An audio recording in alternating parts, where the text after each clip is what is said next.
দেখো আজকে খুব গরম পড়েছে, তাই গরমে আমি এখন লস্যি বানিয়েছি দই দিয়ে, বিট লবণ দিয়ে, চিনি দিয়ে। এই দেখো একদম কি সুন্দর ঘন হয়েছে।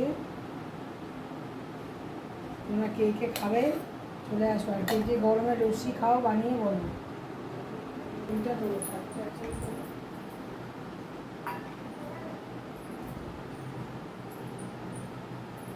এইটা না, এগুলো তো কিছু একটা নিশ্চয়ই কম বেশি হয়েছে।